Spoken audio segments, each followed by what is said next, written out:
Hi,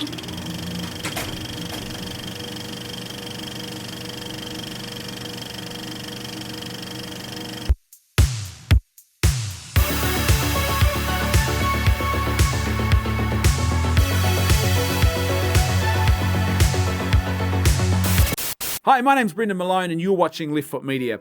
Recently, my wife and I had need to purchase a brand new Apple device, and because we did that, we received a free 1-year subscription to Apple TV. And so I've been able to check out the very sparse, very minimalist amount of content that is available at this stage on Apple TV, and there really is not a lot. One of the things, though, that has received critical acclaim, if you like, or certainly a lot of hype around it, a lot of talk about it and the recent awards season and everything else, is The Morning Show. And so I want to talk in this video about why The Morning Show, I think, is the best and also the worst thing on Apple TV. But before I do that, I just want to talk briefly about Dr. Sleep. Over the weekend, I got to watch Dr. Sleep, which is the sequel to The Shining. It is, I guess you'd say, part direct sequel to The Shining, the Kubrick movie, and it's also the film adaptation of the Stephen King book. I would say, after watching this movie, that I found it overall satisfying. But what do I mean by that? I mean it's kind of satisfying in the way that a dry towel is satisfying after you step out of the shower. It's nice to have a dry towel and not a wet one, but you don't then walk out of the bathroom raving about the dry towel. It wasn't like the best towel experience you ever had. It wasn't like, wow, what fabric softener are you using because this is amazing. I have never experienced a towel drying experience after a shower quite like this one. It wasn't that level of satisfying. It was just like, oh yeah, it was a film. It's sort of everything's put together, and there's a beginning, a middle, and an end. There's some characters, there's some tension going on. It's satisfying, and of course there were some callbacks to the original and sort of homage and other little things. If you're a fan of the original Stanley Kubrick film, there's probably enough in there to satisfy you.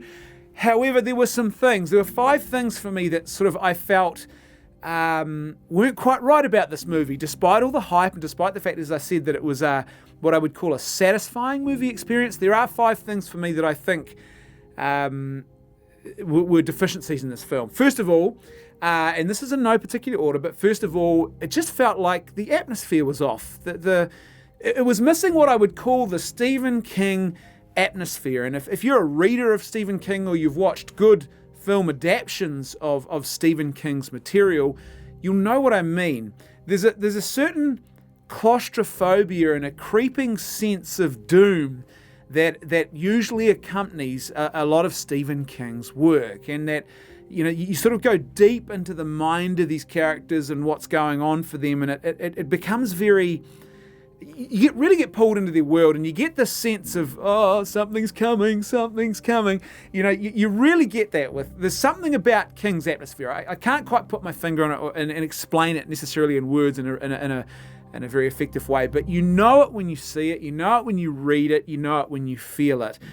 I tell you a good example of this for me is Castle Rock, the TV series, which is taking Stephen King characters and settings, and it's putting those characters and locations and into new stories. It's crafting new stories around those existing characters, and very, very cleverly.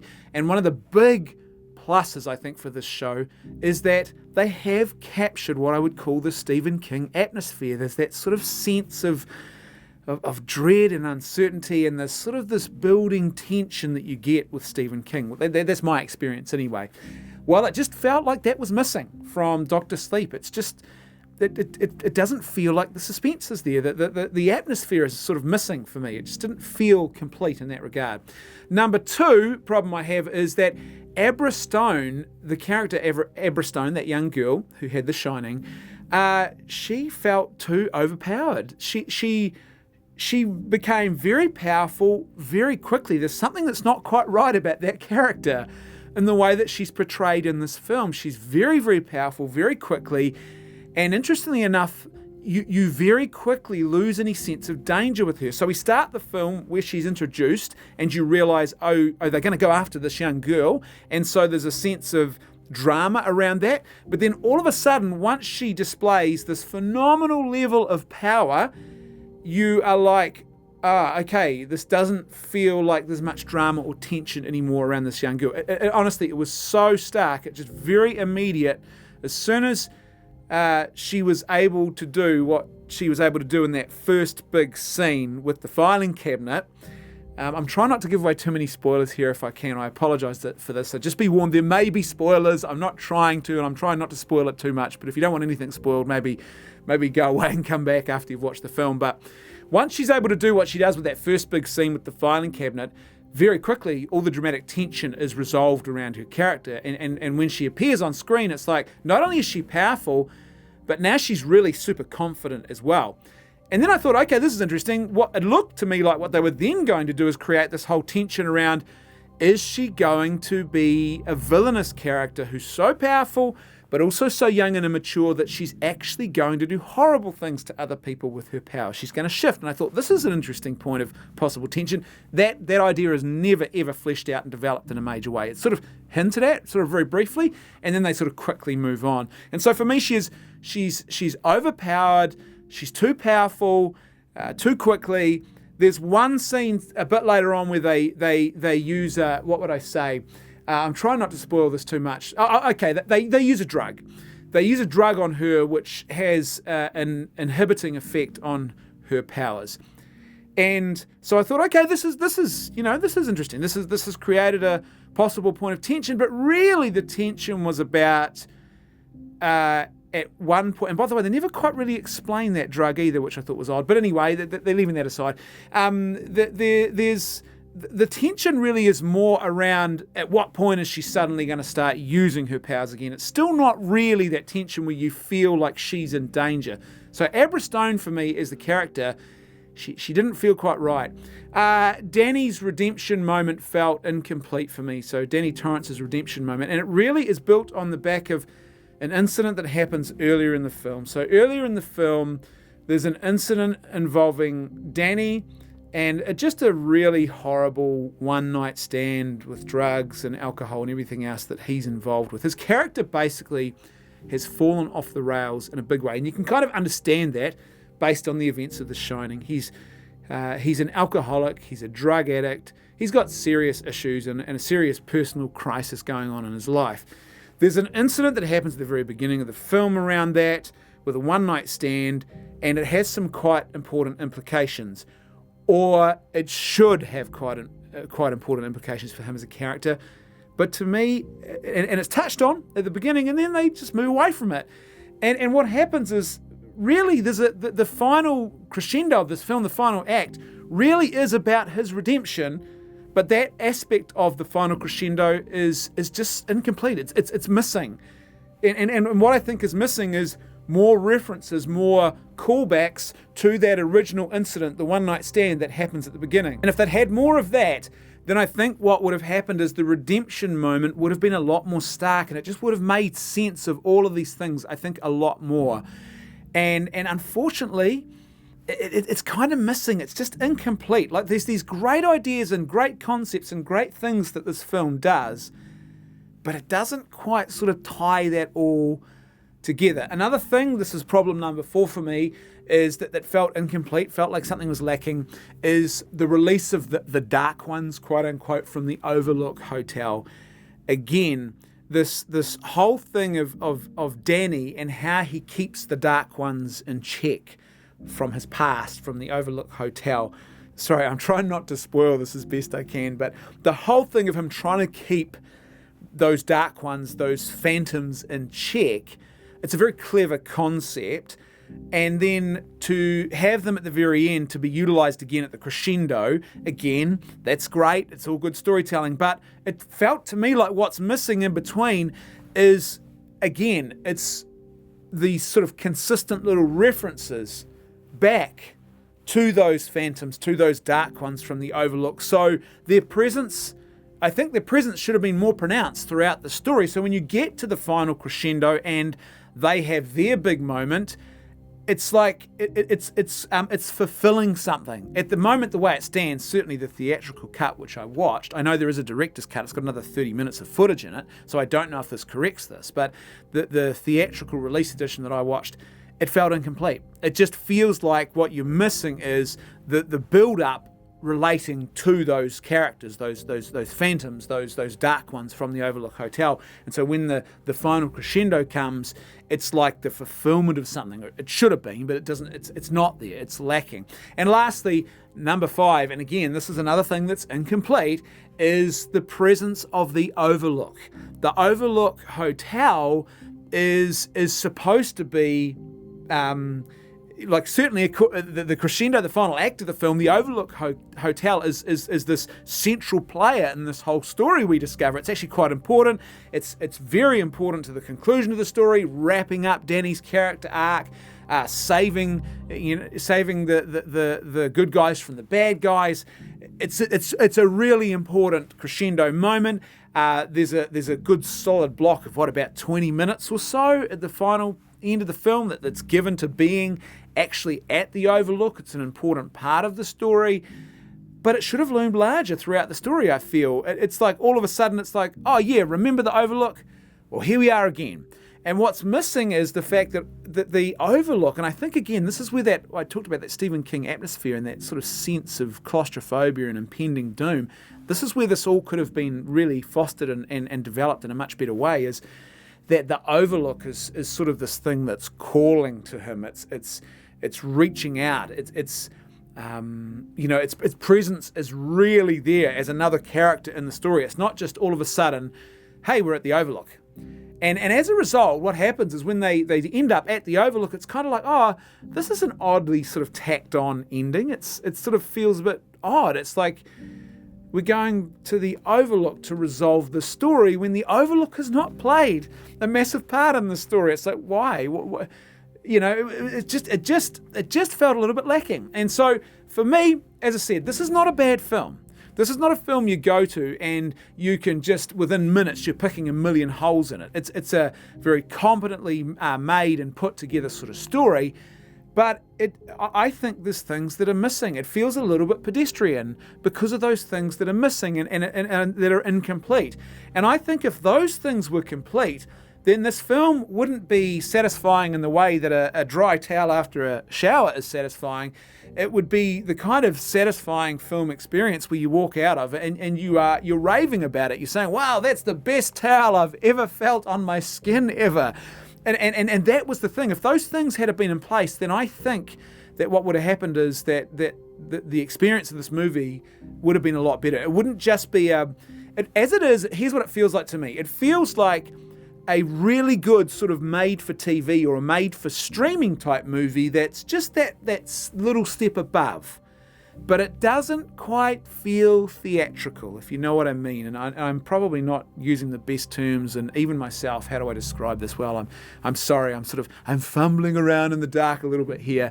But there is a sense of theatricality that it's just sort of missing. It's that next level, the big, hey, this is a big movie release. It's missing from this film, and I think it should have been, and it could have been there. It really could have been. This could have been something special. So for me, overall satisfying, but not anything that I will be adding to my movie collection. It's nothing that I'd be raving about, and it's nothing that I'd be saying to people, hey, this is a really good addition to the horror genre. You should go and check it out. It's satisfying. Like a dry towel after a shower is satisfying. So that's my review of Dr. Sleep. Right, so moving on to the next topic, which is the main topic of this video, The Morning Show, and why The Morning Show is the best and the worst thing on Apple TV. And there are definitely going to be spoilers in this next segment. I'm not really going to try and hold anything back. So if you don't want anything spoiled about The Morning Show, go away, watch the series, and then come back later.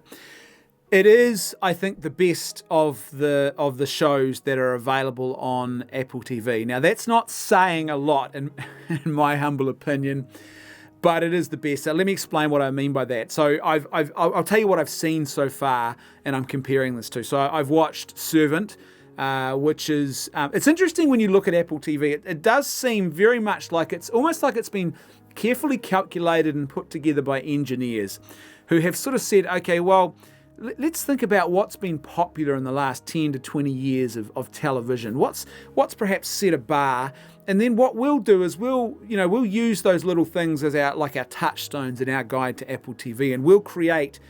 So if we find a show that's a particular show that huge ratings and audiences love it, let's make a version of that show. Well, it's kind of like those knockoff movies that get released around the same time as the real blockbusters, and they're designed so that when you get an older person who's probably renting a movie for their kids or for the family, they go into a video store. This used to be how it worked when you used to go into video stores. You'd walk into those video stores and you would see something on the shelf like Abraham Lincoln Zombie Hunter, and you would think, oh, that's that film, Abraham Lincoln, where the kids were talking about it, and he hunts creatures. I think this must be it. And so you'd rent this film and take it home and discover that it was this terrible, badly acted, cheaply and quickly produced knockoff that was just there to try and make money. Now, what this feels like is something sort of similar. Now, these are not cheap, bad knockoffs, but it feels like they're using previous shows that have rated really highly as sort of touchstones, and they've put them all together, their own sort of little, if you like, versions of those genres, I guess you could say. So, for example, Servant, the M. Night Shyamalan TV series Servant.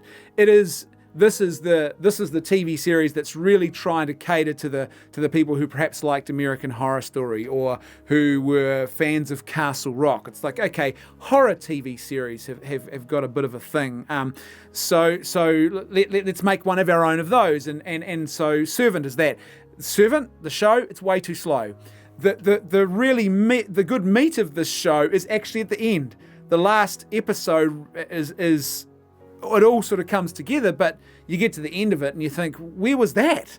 Where was this? This should have been happening episodes. This should have been happening like a long time ago in this series, not now. It shouldn't have taken all the way to get here. It's just too slow to actually get to that point. I mean, it's an interesting concept, but way too slow. Mythic Quest. Mythic Quest is their inferior imitation of The Office. Remember, everyone loved The Office. Let's have a workplace-based comedy, and let's make it about a corporation, a company that makes video games, that makes a particular video game. This will be great. The kids will love it. Video games are cool. Everyone loved The Office. Let's put those two things together. But I'm not quite sure who the audience for this show really is, because if you're a huge video game fan, it doesn't seem to me that's particularly designed for you. It seems more like it's designed for people who work in the corporate office space, like The Office was, in the hope that maybe they'll recognise something of themselves in this, but a very niche sort of office space. It's not like The Office, which is a very mundane. It's a paper company is a very mundane sort of place to set a TV series in, and as a result, lots of people, regardless of their profession, recognise their own workplaces and their bosses and their co-workers and their own work situations in that, and it really resonates with them. This is not what you might call the typical all-American or ordinary everyday Joe office experience working for a video game company. So it doesn't quite work on that level. And I lasted an episode and a bit, and I was like, I'm out. It just wasn't even particularly funny either. So Mythic Quest is it's their attempt at that. Then there's For All Mankind, which is, I think it's their sort of harking back to Mad Men, that series that was set in America in the 60s, and let's do our own series that's sort of set in a similar type of era and has got some sort of similarities to that, but we'll do a very clever thing, and we'll make it an alternate history about an alternate timeline where the Russians made it to the moon before us. And so it's all about the space race, but it's what if the Russians had got to the moon first, and how would that affect the space program and everything else in America. What it ends up being, though, is not really the space race, which is the really interesting part of it, is not really the story. It's there to serve as a device so they can load up the show with a lot of propaganda. After watching that series, I was so tempted to do a video just about that show. There's what I would call a very strong anti-male certainly attempt to deconstruct masculinity in a way that I don't think is helpful or good that runs through that show. And then there is the other one I've watched is C. And C I would describe as the sort of the Game of Thronesy type show that they have on Apple TV. It's a future world, again, an interesting concept where you've got this tribal system and tribes and warring kingdoms, but it's the future. It's a post-apocalyptic world where everyone has lost their sight. Well, almost everyone, but most people are blind. Now, that is a great and interesting concept, but that show, man, they really stretched the whole idea of willing suspension of disbelief. To actually watch that show and accept that premise, there is such a massive suspension of disbelief that is required that, for me anyway, it just kept pulling me out of the show. So, first of all, things like technology. They've lost all technology, and so you've got this very basic not as technologically advanced civilization and world that they all inhabit, but then it's not consistent. There is aspects of technology that they still have and still use that are present, and so you're sort of like, well, why would they only have some technology and not other technologies? Why wouldn't they have? And why did they forget technology? Why did you people develop blindness? They don't suddenly forget everything, and you could live with that if they didn't have technology, but they've got technology. They just don't have lots of it. It's very weird. It's kind of weird, but that's not the major thing. The major thing is about how these people move about in this world. They are people who are supposed to be blind and lacking in sight, but man, you watch them fight, and the fight scenes that they have, these people are not fighting like people who are blind. They are fighting better than sighted people fight. And it was just a little bit too much to accept that. Not only that, but then you have these various characters who go on missions where they have to track other people down or go to new worlds, and they move through those landscapes as if with the sort of this confidence of knowing as if they've been there before. It just, as I said, the willing suspension of disbelief was just too much. But that's their sort of Game of Thronesy thing. Which brings me to The Morning Show. Now, The Morning Show, I think, is their sort of, I would call it like, it could be tempting to compare it to, say, to Newsroom, but I think it's more like it's almost like a House of Cards type show, really. It has that sort of vibe to it. It's the powerful elite, the masters of the universe who operate, the big, top, mainstream corporate people who really control the dealings of our society, certainly in the West. And it's sort of pulling back the curtain on that. In the same way that House of Cards pulls back the curtain on the power brokers in American politics, this one's really is sort of pulling back the curtain on the media politics and the power brokers at that level. And they do exert a massive influence in our society. So it has a sort of House of Cardsy type thing going on. And of course, you've got this. It's also the way the characters are played out. So Steve Carell plays this character who has been accused of mistreating female co-workers, of sexual assault, sexual harassment, and the way they treat his character initially, and this is actually this is why I think it's the best, because it's well written in this regard. The technique, if you like, the writing technique is good. It's probably the closest thing they've got to an HBO show on Apple TV. Everything else on Apple TV feels like sort of the AMC or the Netflix level of television shows. This one has more of an HBO vibe. It's not full HBO, but it's certainly the closest thing they've got, and that's what sort of stands head and shoulders above the others. The writing technique, the acting, the actors involved, it is just that step above everything else that's on there.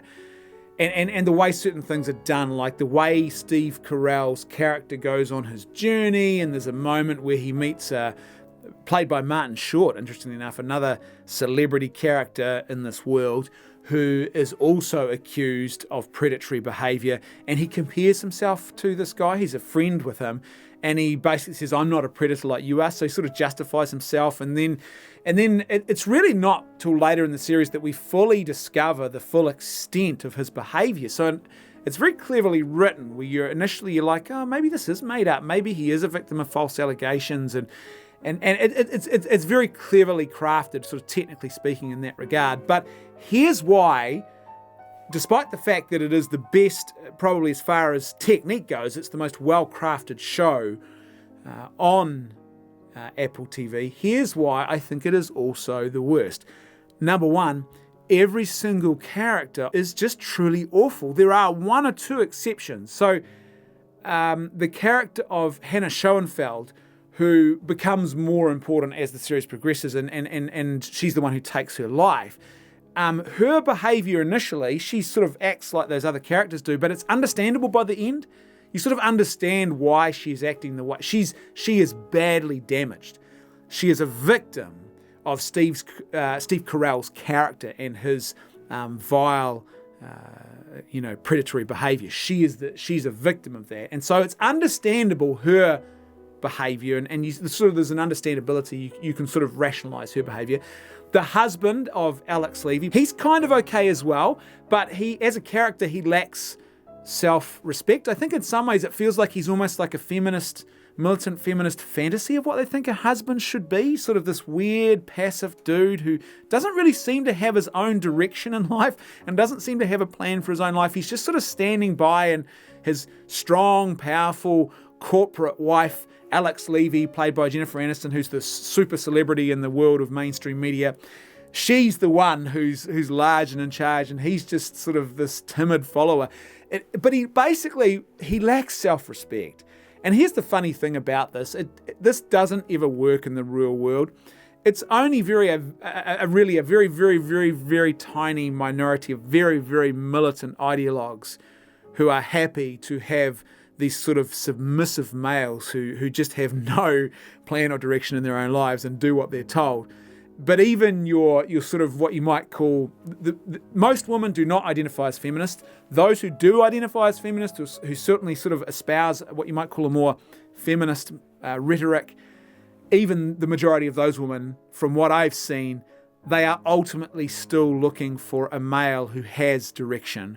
They are looking for a male whose strong arms they can fall into in moments of vulnerability and deficiency, and that male will look at them, and because his life is in order and he's got it all sorted out, he'll say, "It's going to be okay, dear. Don't panic. We'll get through this." And so basically they're looking for that male to step up and to actually nurture and be, that guy who brings a bit of strength to the relationship. They're not looking for a guy who's just as passive as this character is. So he sort of lacks self-respect, but at the same time, he is really the victim of Alex Levy's weird sort of corporate, this awful life. These people, they're just awful people. They're really awful people. The rest of these characters, the main characters, they lack character, basically is what it is. They don't have virtue in their life, and they are vacuous people. They only care about themselves and their own self-interest, and this is literally like hell on earth. And I could not imagine a more awful group of people to actually be communing with. You're not even communing with them, by the way, because everyone has their own self-interest. They're not even forming genuine friendships with other people, because to form genuine friendship, you've got to look beyond your own self-interest. And so it's like hell on earth. It really is all of these self-centered, self-seeking, vacuous people all together, and it's just, initially I thought, is this commentary? But I'm not sure actually by the end of it whether it was commentary at all, or whether people who have written this have worked in this sort of space so long that they think perhaps this is normal. I'm not sure. Maybe it is a very clever, deep, a very deep piece of commentary about the vacuous nature of that particular world. But there's just, this show is riddled with awful people. There's just no virtue here. Number 2, Bradley Jackson, played by Reese Witherspoon. Her conservatism is nonsense. She's what you might call the token conservative character on the show, but she's not a conservative. She's a libertarian, and there's a huge difference between those two. And really, you'd have to say that her character, this is the Hollywood fantasy or the progressive fantasy, I guess, of what they think conservatives should really look like and be like. It's not what conservatism is, really. Basically, her character is a progressive who votes Republican, you could say. That's how I would describe it. She's a moral relativist with Republican leanings, perhaps might be another way of putting it. She's not a conservative. And this is interesting enough, this is actually a major crisis in the West right now, where a lot of people think that conservatism and libertarianism are the same thing, or they think perhaps, what in my experience, what I've seen a lot of people who they call themselves conservatives, or they move in that circle, but really they're not conservatives, they're not even really centrists, they're just anti-progressives.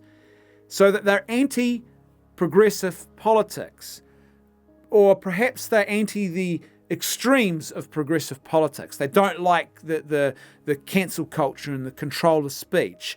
They don't like certain economic policies. So they are progressives. So when it comes to moral issues and the family, and so this character of Bradley Jackson, she's had her own abortion, and she's sort of like, it's no big deal sort of thing. It's like, this really is a Hollywood fantasy of what they think conservatism should be.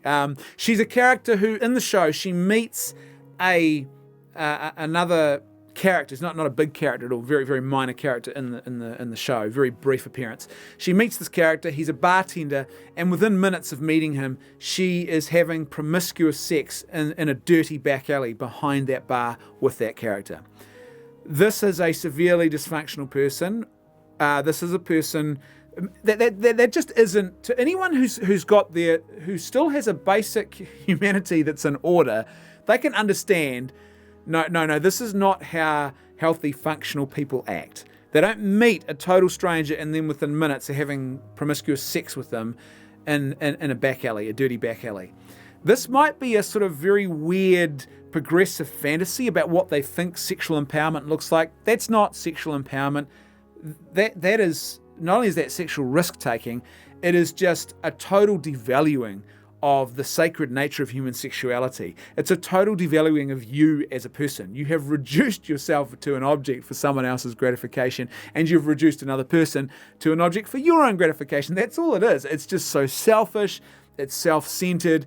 This is not conservatism. There's a huge difference. And to be a conservative is not simply to tick a certain series of I guess, tick boxes, talking points or whatever.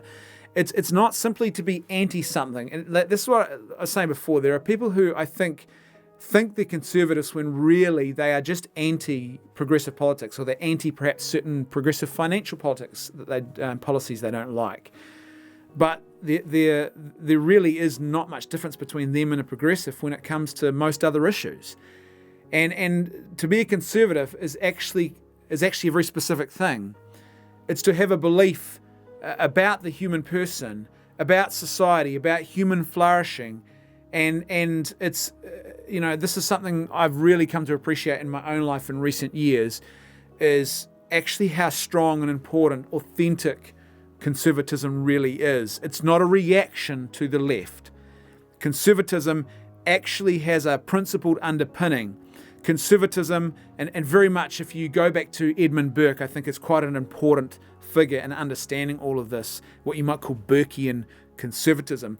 And Edmund Burke's sort of important enunciating of these principles and this idea that he really believes in what you would call an ordered liberty. It's not liberty equals freedom to do whatever you want. It's that unless you have certain order and certain things already in place, like the family, for example, like virtue present in society, then what happens is when those things are present and they are strong, then authentic freedom arises in a society as a result of those things. But if you break all those things down and reduce human persons to individuals, and then just say liberty is about the individual being able to choose whatever they want to, so self-choosing autonomous individuals and not interfered with in any way, that's the ultimate liberty, then you actually lose authentic freedom. It's a breaking down of liberty and freedom. And so conservatism is really, it says no to certain things because it says a much bigger yes to other profoundly good and important things.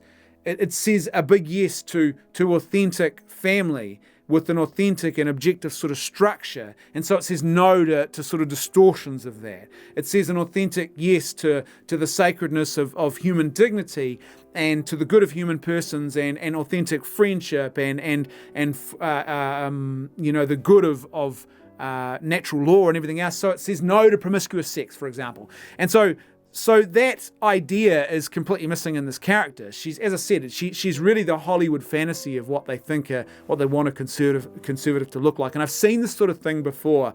There's other shows which write their conservatives in this way. It's like, hey, I'm a conservative, but trust me, gang, I'm just like you. I don't like my fellow conservatives who have these other weird moral issues. I'm cool, I'm hip, I'm down with the in crowd. And it's just sort of shallow and vacuous. And besides all that, she's not a particularly, really, I think she's meant to be the sort of the moral linchpin of this world, but she really is a character who is so broken and so riddled with her own vices that she can't be the moral linchpin of this world. That's not how things work. If you're going to have someone speak into, and that's really what the show's about, it's about a moral crisis.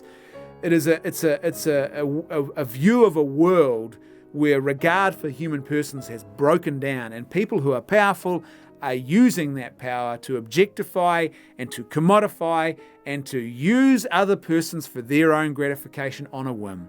And that's really what is at the heart of the story. And so if you're going to have someone speak into that, they need to actually be living an authentic alternative counterculture.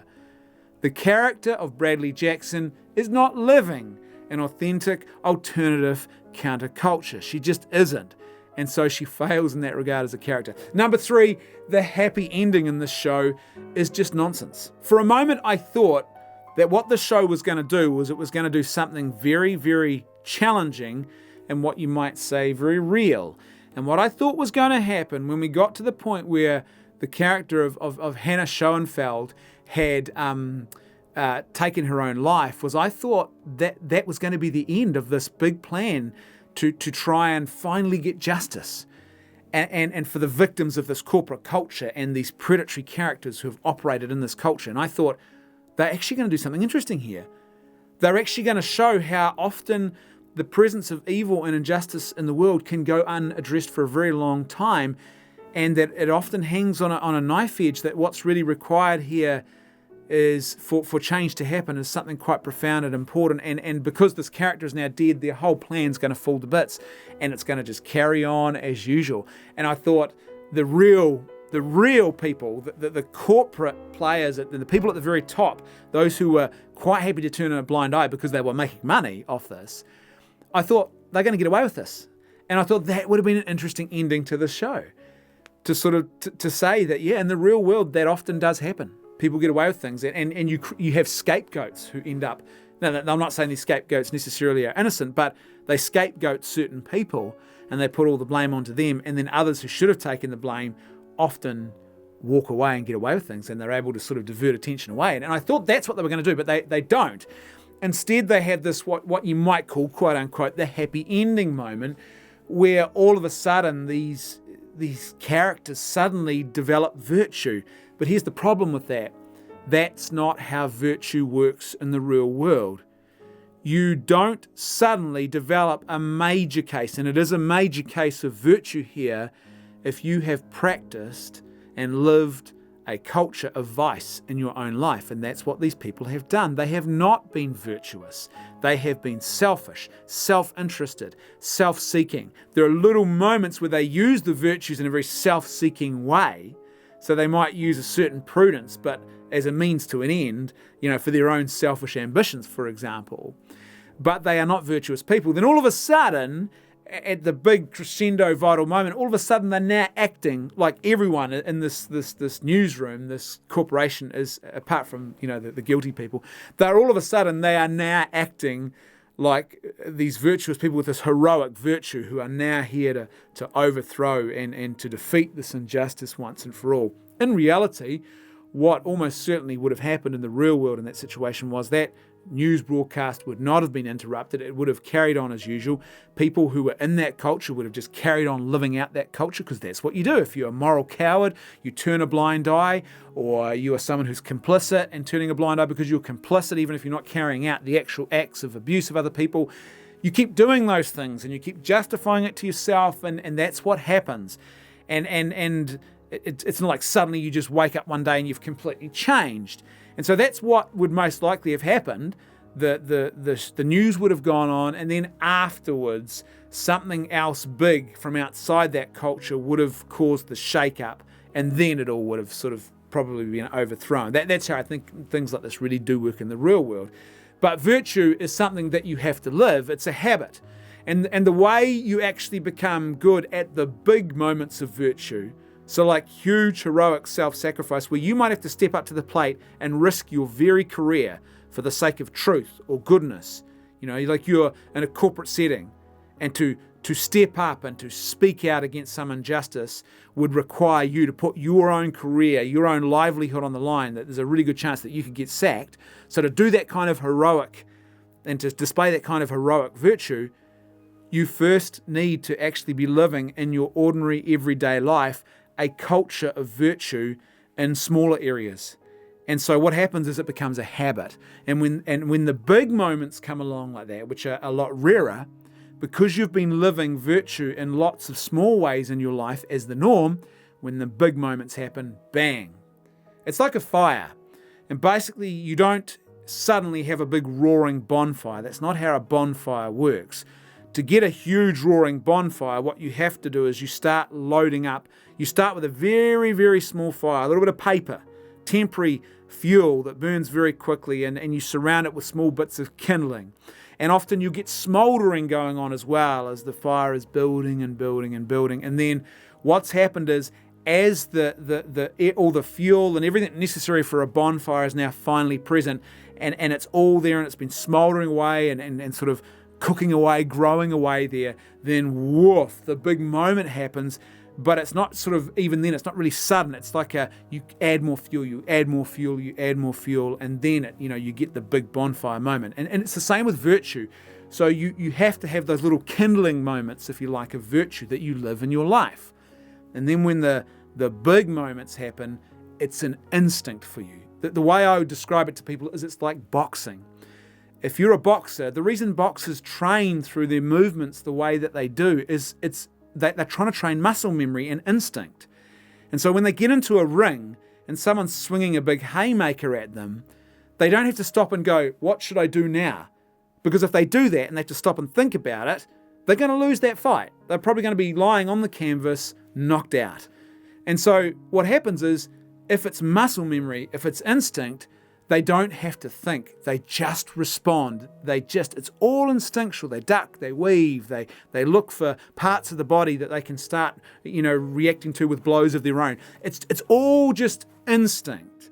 And that's what virtue needs to be like. Self-giving love, the virtues, courage, prudence, all those things, they happen in your life if you have developed a consistent habit of these things. It's in the small areas, it's like training, like a boxer. It's developing that muscle memory. And so when the big moment arrives, bang, you don't even need to stop and think, you just act that way.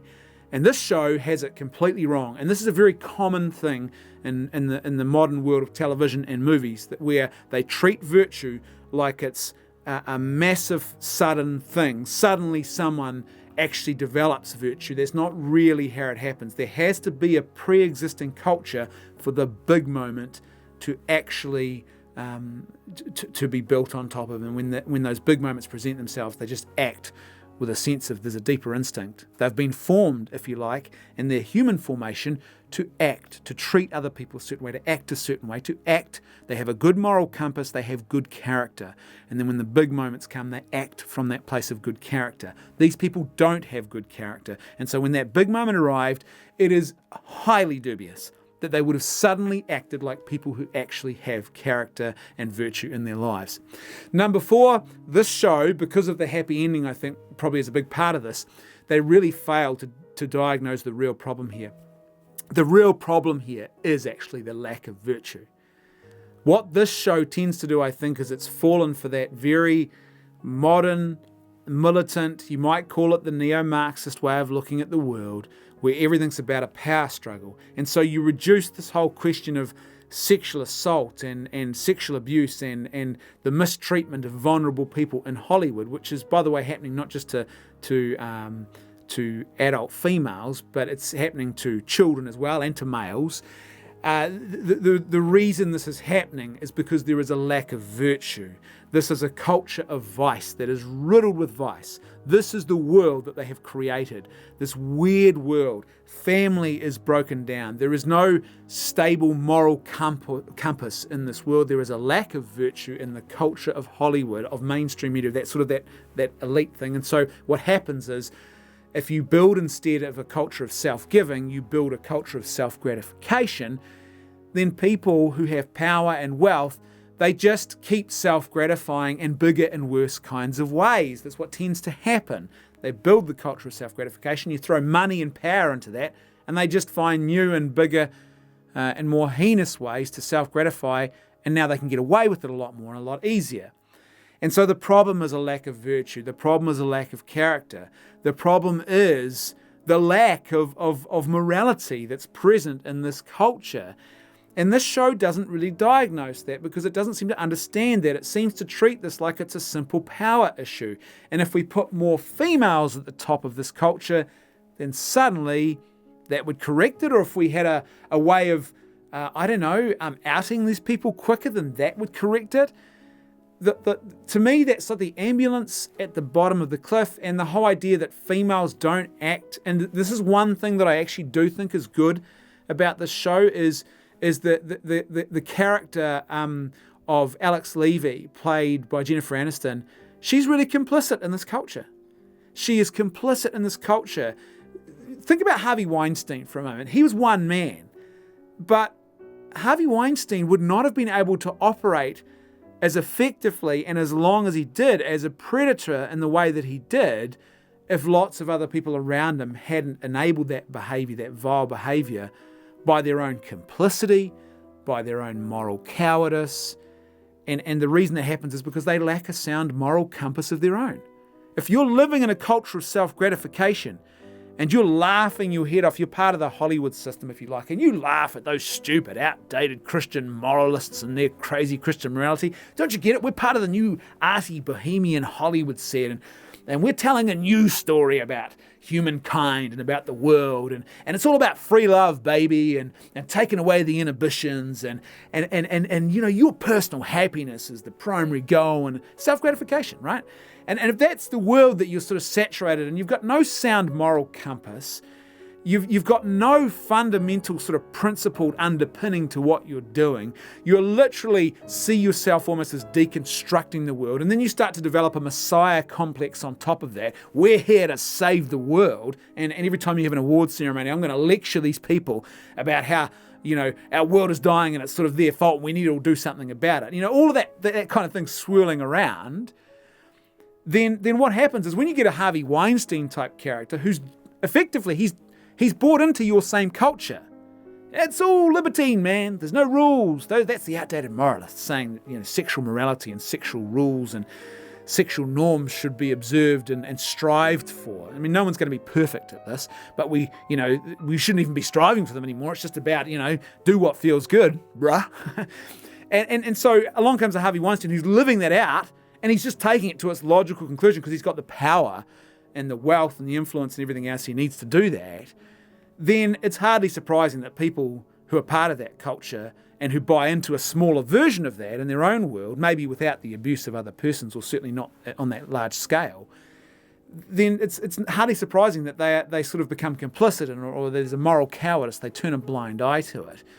There's a convenience, if you like. There's a benefit to them in that sense, and they enable the behaviour. And so this is why I think it's interesting now in response to sort of what Harvey Weinstein has what's come out about Harvey Weinstein, and now you sort of suddenly see Hollywood types who are now, very strongly pushing back against this, and you sort of suddenly think, this is interesting, that really when you think about it, the strongest advocates of the Me Too movement really are media and Hollywood sort of elites. They're the primary advocates and driver of this particular movement. And I'm not surprised by that, because I think for a lot of them, they carry their own guilt. Maybe some of them, it's a bit of an ideological power trip. I think others, it's perhaps their way of passing on responsibility for their own complicity in sort of what happened. They're looking to assuage their own internal conflict, their own conscience issues, and so they jump on this movement. The thing is, though, that this is a whole cultural problem. This show really fails to diagnose that. It fails to diagnose this. This is not simply a tweaking in procedure or in power, give more power to other people and suddenly the problem will go away. It's about a culture. When people get that power, what do they do with it?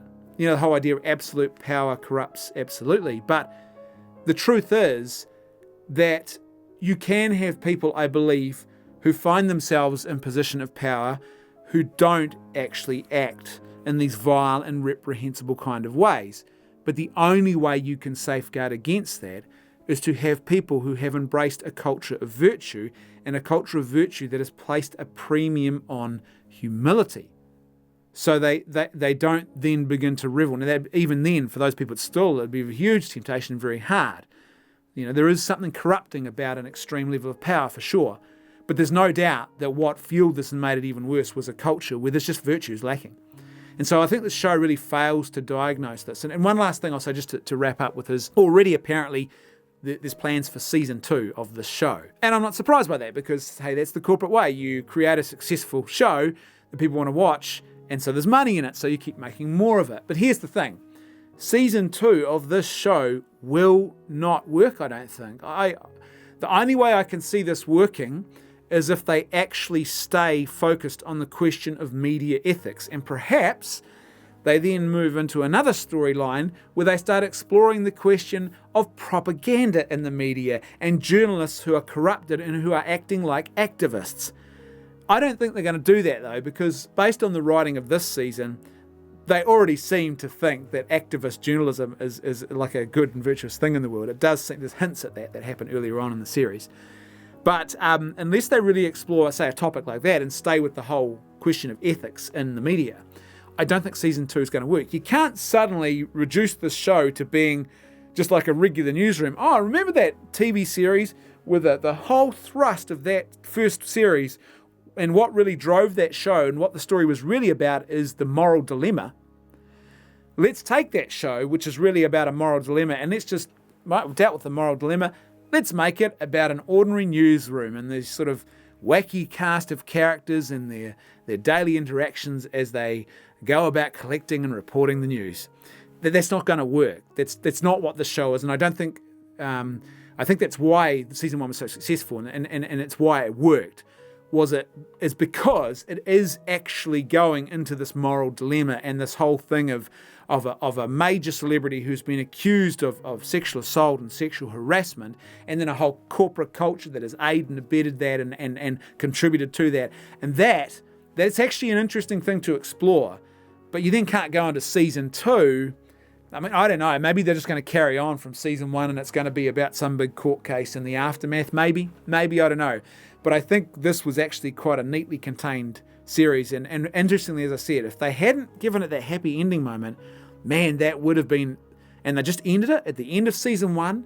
You have that Hannah Schoenfeld, that character who takes her own life, and then their whole plot to overthrow the actual corporate people who turned a blind eye failed, and the show just ended with them carrying on with the news. That would have been a really stark and powerful statement about how things really often operate in the world. And I think that would have been a very, as far as an artistic statement about things, I think that would have been interesting and much better. But they didn't. They give it a happy ending moment. And so what do you do from here? And I'm not convinced that season 2 will really sort of live up to it. It'll just be perhaps dragging out that existing storyline just that little bit further. As per usual, I'd love to hear your thoughts, so please let me know what you think in the comment section below, either about Dr. Sleep or about the morning show. Have you seen it? What do you think of it? What do you think of my diagnosis? As per usual, please let me know in the comments section below. Thanks for tuning in. A huge thank you to everyone who's supporting the channel. Without your support, I couldn't keep producing this content, so I really, really appreciate it. Thanks to all the donors, the people who put regular tips in the tip jar on PayPal. If you like the content, you appreciate it, please support the channel. There is a link for PayPal below. You can put a tip of any amount in to the PayPal account using that link, or there's one on the homepage on the YouTube channel. If the one below doesn't work for you, click on the button on the homepage. There's also Subscribe Star and Patreon if you want to support the channel that way. Every little bit helps, and I'm really, really grateful to everyone who's supporting the channel. Thanks for watching. See you next time on Left Foot Media.